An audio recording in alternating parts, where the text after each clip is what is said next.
प्रभु आप लोगों के साथ हो और आपकी आत्मा के साथ। संत लूकास के अनुसार पवित्र सुसमाचार। हे प्रभु तेरी महिमा हो। यीशु के साथ साथ एक विशाल जन समूह चल रहा था। उन्होंने मुड़कर लोगों से कहा, यदि कोई मेरे पास आए और अपने माता पिता, पत्नी, संतान, भाई बहनों और यहाँ तक कि अपने जीवन से भी बैर न रखे तो वो मेरा शिष्य नहीं हो सकता। जो अपना क्रूस उठाकर मेरा अनुसरण नहीं करता वो मेरा शिष्य नहीं हो सकता। तुम में ऐसा कौन होगा जो मीनार बनवाना चाहे और पहले बैठकर खर्च का हिसाब ना लगाए और ये ना देखे कि क्या उसे पूरा करने की पूंजी मेरे पास है।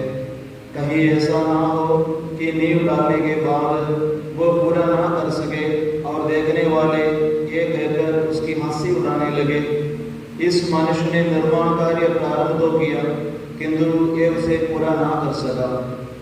अथवा कौन राजा ऐसा होगा जो दूसरे राजा से युद्ध करने जाता हो और पहले बैठकर ये विचार ना करे कि जो 20,000 की फौज के साथ मुझ पर चढ़ा आ रहा है, क्या मैं 10,000 की फौज से उसका सामना कर सकता हूँ। यदि वो सामना नहीं कर सकता तो जब तक दूसरा राजा दूर है वो राजदूतों को भेजकर संधि के लिए निवेदन करेगा। उसी तरह तुम में से जो कोई अपना सब कुछ त्याग ना दे वो मेरा शिष्य नहीं हो सकता। ये प्रभु का सुसमाचार है। हे क्रिस्त तेरी स्तुति हो। कृष्ण में प्रिय भाइयों और बहनों, एक विशाल जन समूह प्रभु यीशु मसीह के साथ चल रहा था। सुसमाचार में कई जगह पे हम देख सकते हैं यीशु मसीह के पीछे बहुत से अधिक लोग, हमेशा ज़्यादा क्राउड प्रभु यीशु मसीह के पीछे होते थे। लेकिन हमें सोचना चाहिए कि आप प्रभु यीशु मसीह एक क्राउड को देख के, जनसमूह को देख के खुश था कि नहीं? बिल्कुल खुश नहीं था, क्योंकि प्रभु यीशु मसीह को ये चीज़ें पता था कि ये लोग मेरे पीछे इसलिए आ रहे हैं क्योंकि ये अपना अपना कोई मकसद इरादा रख के आ रहा है। काफ़ी लोगों को चंदाई चाहिए, काफ़ी लोगों को रोज की रोटी चाहिए और काफ़ी लोग चाहते थे कि ये अपने गुलामी से हमें आज़ादी देंगे। कोई ना कोई सोच रख के जरूर आए थे। पेतरुस को भी नियुक्त करने से पहले प्रभु यीशु मसीह ने पेतरुस से भी ये सवाल पूछा था, क्या तुम ये सभी से, ये सारे व्यक्तियों से, चीज़ों से ज़्यादा अधिक मुझे प्यार करते हो?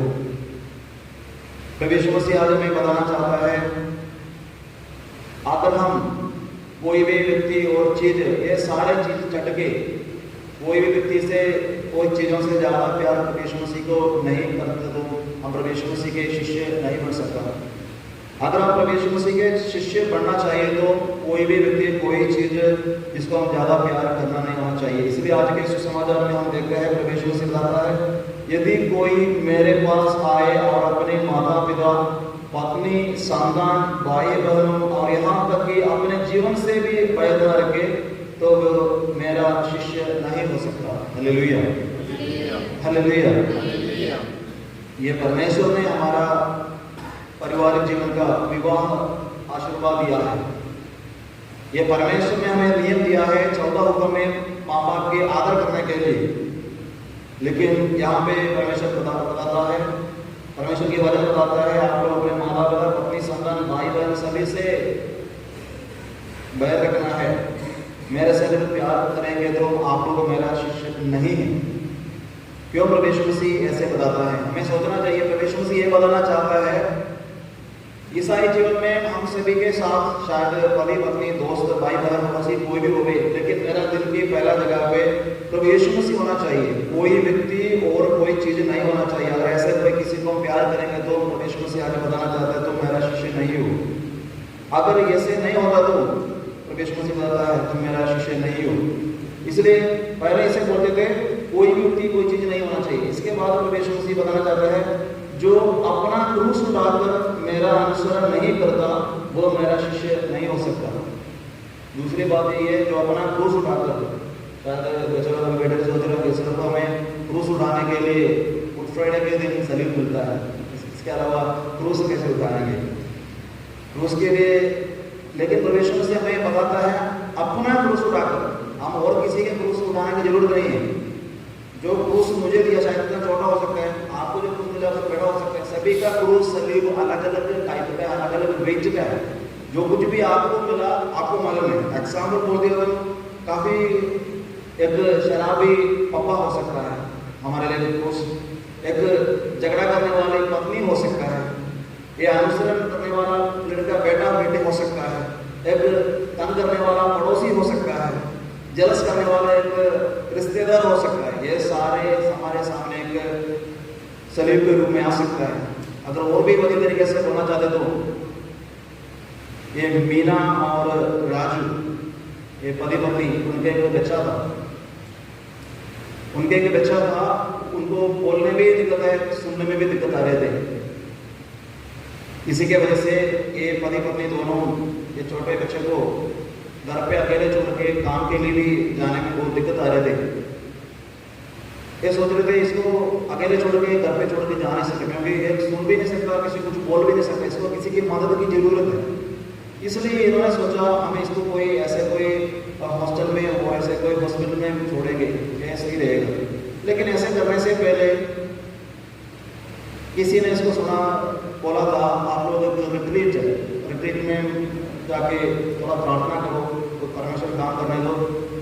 इसलिए उन्होंने फैसला किया 5 दिन की रिट्रीट के लिए उन्होंने जाने के लिए फैसला किया। उन्होंने सोचा 5 दिन जरूर पूरा दिल लगन लगा के प्रार्थना करेंगे, 5वां दिन तक बच्चे के कोई वरदान और बरकत नहीं मिलेंगे तो बच्चे को जिला हॉस्टल में और ऑर्फनेज में जोड़ के हम चले जाएंगे। ऐसे इन्होंने सोचा था। वो लोग रिट्रीट सेंटर में पहुंच गया। पहला दिन सुबह से लेकर शाम तक बहुत अच्छी तरीके से प्रार्थना किया। दूसरा दिन हो गया, तीसरा दिन हो गया, चौथा दिन हो गया। 5वां दिन के बाद भी बच्चे में कोई फर्क देखा नहीं। ये लोग बहुत उदास होकर निराश हो गया। लेकिन 5वां दिन ये रिट्रीट समाप्त होने से 1 घंटे पहले एक फादर जी आके वैसे जो रिट्रीट टॉक दे रहे थे, बाजार के बीच में ये फादर ऐसे बोल रहे थे, परमेश्वर के हाथ में ऐसे एक बच्चा था, ऐसे एक बच्चा था जो खुद कुछ कर नहीं पा रहे, सुन नहीं पा रहे, बोल नहीं पा रहे। परमेश्वर आसमान से देख रहे थे कि धरती में ऐसे कोई पति पत्नी है, माँ बाप है, ये बच्चे को संभाल सकता है। इसलिए बाकी काफी लोगों को देखा था जो इसी दुनिया में रहते थे, लेकिन इसने देखा था, ये मीनू और राजू को देखा। इसलिए ये परमेश्वर ने ये बच्चे को इनके हाथ में दे दिया। ऐसे बाजार के पीछे में इनका नाम नहीं लिया, लेकिन ऐसे बोल दिया। उस समय ये पीछे जो बैठने वाला बच्चे की मम्मी आगे बच्चे को गला लगा के बोला, इसको मैं कहीं नहीं छोड़ूंगा, इसको मैं कहीं नहीं छोड़ूंगा। उसको एहसास हो गया कि परमेश्वर ने मुझे दिया है ये बच्चे को। शायद हम सलीब और क्रूस उठाने के लिए बोलने के टाइम सोचेंगे मेरा ऐसे कोई बच्चा और कोई मेरा शराबी पापा मेरे लिए तंग बोझ है।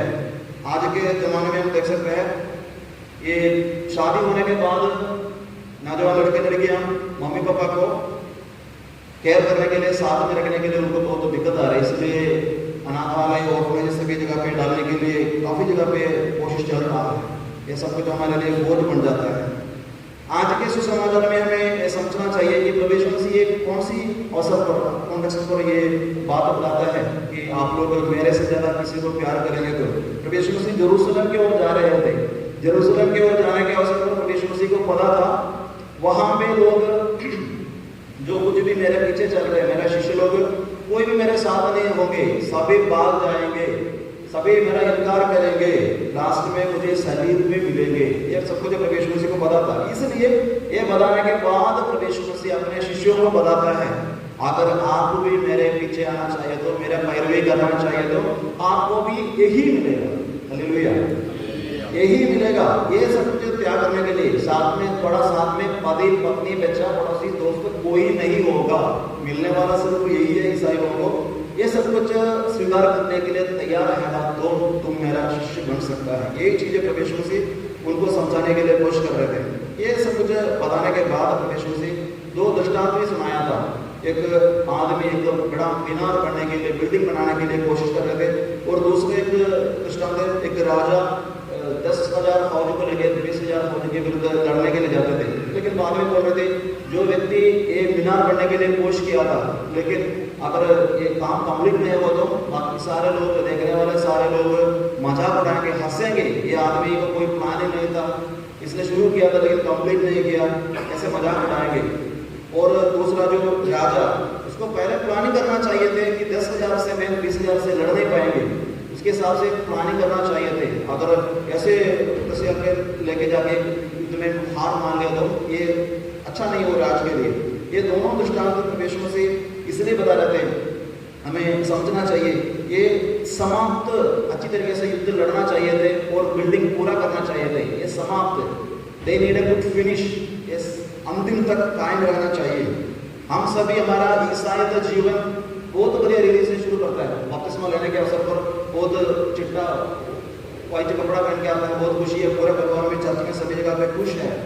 हम सब शुरुआत करते हैं, बाद में ये विश्वास का जीवन, विश्वासी यात्रा शुरू करने के बाद हर दिन हर पल परमेश्वर के साथ वफादार रहने के लिए कितना लोग कोशिश करता है। ये मीनार की दृष्टांत और ये राजा का दृष्टांत, ये शुरुआत हमें ये संदेश देता है कि ये शुरुआत सिर्फ काफी नहीं है, समाप्त भी अच्छी तरीके से करना है। एक ओलंपिक्स के टाइम विदेश से एक लड़का आए थे ओलंपिक्स में, एथलेटिक्स में भाग लेने के लिए, एक रनिंग रेस में भाग ले रहे थे। शुरुआत में बहुत उत्साह था, जोश था, एक्साइटमेंट था, उसके बाद उसने रनिंग में शुरू किया, लेकिन ये दौड़ शुरू करने के बाद थोड़ी देर बाद उसको कोई चोट लग गया। चोट लगने के बाद ये आगे जा नहीं पाए, बाकी सारे लड़के लोग आगे निकल गया, फिनिशिंग लाइन तक पहुंच गया, फिर भी ये लड़का, इसको चोट लग गए थे, उसने पीछे नहीं हटिया, उसने और चोट लगी, धीरे धीरे आराम से दौड़कर फिनिशिंग लाइन तक पहुंचने के लिए कोशिश किया। काफी लोग चला गए थे, फिर भी जो रह गया उनको फिर भी ताली बजा रहे थे। ये वो चोट हाथ में लग में हो गया, फिर भी आगे दौड़ के वो रेस कंप्लीट किया। तो रेस को फिनिशिंग लाइन में पहुंचने के बाद कोई व्यक्ति उनसे पूछ रहे थे, आप क्यों बीच में, सारे लोग फर्स्ट सेकंड थर्ड तो मिल गया, फिर भी रेस आपको पता था आप हार मानेंगे, फिर आप क्यों बीच में से उतर के जा सकते थे क्योंकि आपको चोट लगे थे। उसने बोला, मेरा देश, मेरा राज, मेरे ये ओलंपिक्स के लिए, ये रेस के लिए इसलिए नहीं भेजा, मैं सिर्फ शुरुआत करा, सिर्फ शुरुआत करने के लिए नहीं है। मुझे पता है मेरे साथ जो 10 लड़के लोग रनिंग में हैं, उसमें से सिर्फ फर्स्ट और सेकंड तो कोई मिलेगा, लेकिन मुझे पता था ये रेस जो मैंने शुरू किया समाप्त भी करना है सही तरीके से। उसने ये चीज बोला था, मैंने भी ये चीज इसलिए बोला था, ईसाई लोगों को जीवन की शुरुआत बपतिस्मा से हमने शुरू किया था, लेकिन ये शुरुआत के बीच में ये जो रेस में हम कैसे आगे जा रहा है, ये सोच हमें जरूर होना चाहिए। हमारी ईसाइयत का जीवन, वो जो बिल्डिंग, वो जो मीनार बनने जैसे आगे से होना चाहिए, हर एक दिन एक ईंट रख के ये बिल्डिंग पूरा होना चाहिए। ये नहीं है सिर्फ थोड़ा सा काम छोड़ के बीच में एक दो हफ्ते के बीच में थोड़ा सा काम चलते रहेंगे तो देखने वालों को पता चलेगा काम तो चल रहा है, लेकिन ऐसे आधा छोड़ के चला गया तो सिर्फ बपतिस्मा लेके, काफी लोग ऐसे ही है, सिर्फ बपतिस्मा का असर पर चर्च में आता है। और हमारा चर्च का भी एक आदमी अपने बोल रहे थे, अभी सिर्फ मौत के अवसर पर भी चर्चा आएगी, बीच में नहीं आएगी। ऐसे भी काफी ईसाई लोग हैं, सिर्फ बपतिस्मा का अवसर पर भी आता है और मरने के अवसर पर भी आता है। ऐसे नहीं होना चाहिए। अगर ये दौड़, ये रेस, ये विश्वास का जीवन शुरू किया तो हर एक दिन आगे बढ़ने के लिए, इमारत खड़ी करने के लिए, विश्वास में, आत्मिक जीवन में आगे बढ़ने के लिए हमें इच्छा होना चाहिए। ये शायद ऐसे परमेश्वर से बोला, ये रास्ते में, ये यात्रा में काफी कुछ सहन करना पड़ेगा, लोग शायद साथ नहीं देंगे, शायद अकेले भी होगा, लेकिन हमारा जीवन, जिंदगी आगे चलना चाहिए। इसलिए परमेश्वर मसीह भी चाहते हैं हमारा ये रेस अधूरा नहीं होना चाहिए, आधा नहीं छोड़ना चाहिए। परमेश्वर मसीह ने भी सब कुछ पूरा खत्म होने के बाद सलीम में से बोला था, ये अभी पूरा हो गया है, इट इज फिनिश्ड। सलीम में मरने के 1 मिनट पहले परमेश्वर मसीह ने बोला, जो मकसद के लिए मैं आया था सब कुछ पूरा करने के बाद बोला, इट इज फिनिश्ड, ये पूरा हो गया। इसलिए हमारा ईसाई जीवन में, ये पारिवारिक जीवन में, आजकल जो पारिवारिक जीवन में भी हमें यही चीज देख सकता है। आजकल शादी के लिए, शादी से 1-2 हफ्ते पहले भी प्री शूट होता है, शादी का दिन पूरा लड़ी डाल के, बढ़िया खाना दे के, बढ़िया सोना महंगा कपड़ा डाल के, डांस डीजे सब कुछ रख के, फोटो आल्बम सब कुछ क्रिएट करके बहुत खुशी से लोग शादी सब कुछ करने के लिए, बहुत कलरफुल करने के लिए बहुत कोशिश करता है। लेकिन बाद में काफी साल निकलने के बाद पता चलेगा जो खुशी, जो सब कुछ, जो शादी का दिन जो था वो नहीं है सच्चाई, वो रियलिटी नहीं है। हर एक दिन जब परिवार जीवन में पति पत्नी के बीच में जो कन्फ्यूजन हुआ था और जब पैसे के कोई कमी थे और बच्चा हमारे नहीं सुनते थे, हर एक हालत में मैं उनके साथ दिया था, पति पत्नी एक साथ दिया था। ये फिनिशिंग लाइन एयर रेस पूरा करने के लिए मैंने कोशिश किया था। फिर मैं बोल सकता है परिवार जिंदगी में पति पत्नी एयर रेस में लास्ट तक ये नहीं, पीछे में आजकल 3 महीने 3 साल के बाद एक दूसरे के साथ तलाक, एडजस्ट करने में दिक्कत है, एडजस्ट करने में बहुत दिक्कत आ रहा है। कोई भी छोटी मोटी बातें के पीछे छोड़ के चले जाते हैं। इसलिए बोल रहे प्रवेश मसीह बोल रहे हैं कि जो संक्रमण जिंदगी बपतिस्मा हो गए, विवाह हो गए, जिसमें प्रवेश करने के बाद ये रेस अंत तक कायम रखने के लिए हमारे पास ये शक्ति होना चाहिए। इसलिए अकेले हमारा शक्ति और ताकत से हम ये पारिवारिक जिंदगी हो गई, रिलीजियस लाइफ हो गई, मैंने परिवार जिंदगी के बारे में बोल दिया। ये सही में हमारा रिलीजियस लाइफ में भी, रिलीजियस लाइफ में भी शुरुआत में हम जब नया फादर बन के आए थे, आप लोगों ने देखा होगा आजकल भी जो वीडियो शूटिंग फादर लोग भी करता है, उसमें ईसा के टाइम और बाकी सारे टाइम में दोनों हाथ ऐसे करके परमात्मा आपको बरकत देवे, हाथ दोनों ऐसे करके बड़ा बरकत देता है, बहुत इंटरेस्ट है। लेकिन बाद में प्रार्थना के 4-5 साल कपड़े के बाद बरकत देता है ऐसे ही। इसलिए वो शुरुआती इंटरेस्ट कुछ खत्म हो जाता है। इस तरह फादरों के बारे में ऐसे लोग भी आते हैं। शुरुआत में हमसे भी बड़ा इंटरेस्ट है, बढ़िया कपड़ा पहन के आता है, लेकिन दो रोशनी हाथों में रख के दोनों हाथ मिला के प्रार्थना करता है इस लोग भी।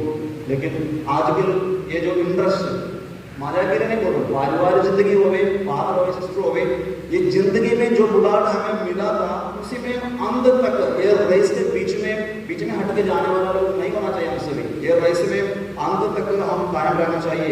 ये सब कुछ तब तक ये परमेश्वर की दया करुणा हमारे साथ नहीं है, ये पूरा करने पाएंगे। पुराने नियम में हमें यही देख सकता है, इसराइल लोग इस्राइल के गुलाम से बाहर जाने के अवसर पर बहुत एक्साइटेड था, बहुत खुश था, लेकिन ये लोग यात्रा पूरा कर नहीं पाए। रास्ते के बीच में ये मूसा नबी के विरुद्ध हो गया, परमेश्वर के नियम के विरुद्ध हो गया, मूर्ति पूजा करना शुरू कर दिया, विश्वास से दूर हो गया, ये उन्होंने यात्रा पूरा नहीं किया।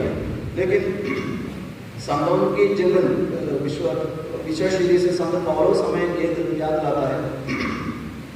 तिमोथी के दूसरा पत्र में 14 अध्याय में तिमोथी बताता है, संत पौलुस बताता है, मैंने चंगा लड़ाई लड़ गया है, मैं मेरा विश्वास कायम कर दिया है।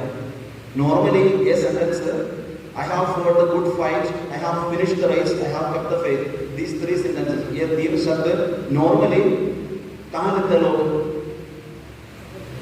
हाँ, कब्रिस्तान में लोग मरने के जाने के बाद कब्रिस्तान के मार्बल पीस में रखा है, मैंने चंगा लड़ाई लड़ गया है। कौन सी लड़ाई लड़ गया?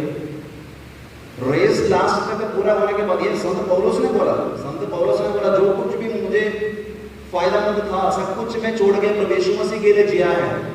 वही आदमी ने लास्ट तक विश्वास के लिए जिंदगी दिया, उसने बोला मैंने मेरा चंगा लड़ाई लड़ गया है। ये रेस में जीत हासिल करने के बाद उसने ऐसे मुझे बोल रहा है। इसलिए प्रभु यीशु मसीह भी हमें यही बताता है, ये फिनिशिंग लाइन, ये रेस का फिनिशिंग लाइन, लास्ट लाइन तक हम दौड़ना चाहिए। ये फिनिशिंग लाइन स्वर्ग में हमें पता है आनंद जीवन के लिए हम सभी तैयार कर रहा है। ये हाफ वे अधूरा छोड़ के ये रेस छोड़ना नहीं चाहिए। शायद हमसे काफी लोग आगे बहुत तेज से दौड़ेंगे, हमारा दौड़ शायद स्लो भी हो सकता है, लेकिन अंत तक धीरे धीरे भी हो गए दौड़ के विश्वास में कायम रख के आगे जाना चाहिए। हालेलुया। ये काफी लोग हमारे एक चर्च में भी काफी लोग बीच में काफी लोग आता है, काफी लोग आके जो लोग पहली बार भी आता है वो पूछ कर सीधा आके बोलते हैं मुझे बपतिस्मा चाहिए। उनको पूछने पे नहीं बोलते बपतिस्मा क्या है, उनको आइडिया नहीं है बपतिस्मा क्या है। मैंने बोला कम से कम 6 महीने और 1 साल लगातार हर संडे आया करो, फिर बपतिस्मा के बारे में सोचेंगे। लेकिन ये चीज़ें पूछने के लिए जो लोग आते हैं शायद 1-2 हफ्ते आने के बाद ये लोग दोबारा मिलते नहीं। देखो हर संडे हमारा एक ही मकसद है, परमेश्वर की आराधना करना, प्रार्थना करना। इसके लिए हमारे पास टाइम होना चाहिए। जो मीनार के बारे में, जो राजा के बारे में, ऐसे इमेजिन करो, ऐसे सोचो, आप लोगों का जो घर बना रहा है, जिनको प्लानिंग है वो 1-2 साल में बनाएंगे, वो तो बाकी ये बात नहीं है।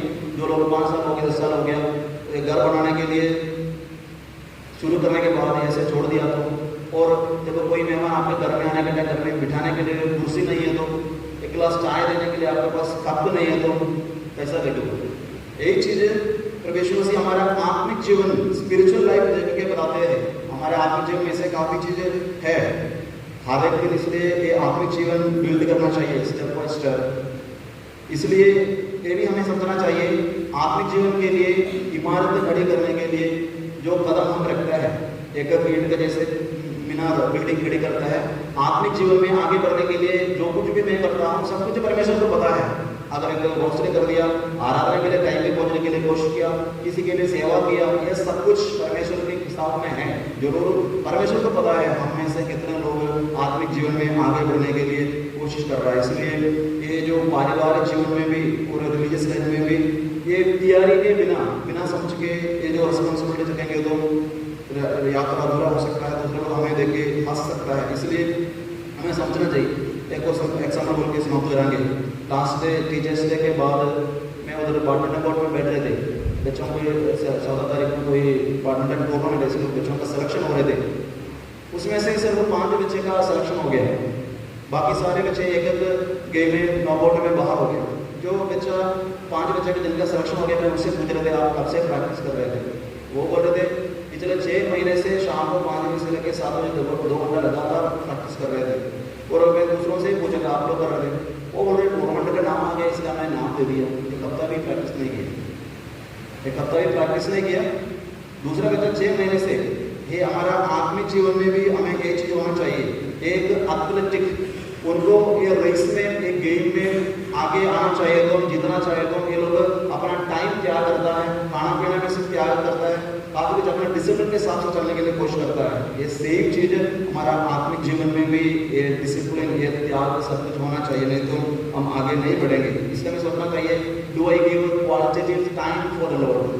क्या मैं सही तरीके से जानबूझ के ये परमात्मा के देने के लिए, प्रभु यीशु मसीह को देने के लिए टाइम दिलाता है, बाइबल पढ़ने के लिए, प्रार्थना करने के लिए और आराधना करने के लिए? अगर प्रभु यीशु मसीह मेरे जीवन की फोकस आएगा तो, प्राइम आएगा तो ये जरूर हम ये सब कुछ अच्छी तरीके से करने के लिए कोशिश करेंगे, सारे प्रॉब्लम भी दूर हो जाएंगे।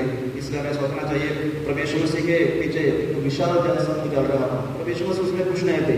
काफ़ी फैंस आज भी है, उसी समय भी है, प्रभु यीशु मसीह का काफ़ी फैंस थे। फैंस जब हीरो वंश हो जाता है, समाप्त होता है, फैंस भी चला जाता है, लेकिन ये जो शिष्य वही होता है, वो सिर्फ प्रभु यीशु मसीह के ओर ही देता है और कोई चीज़ और उद्देश्य के पीछे नहीं। इसलिए हमें भी कोशिश करिए हमारा इस जीवन सही तरीके से आगे बढ़ाने के लिए।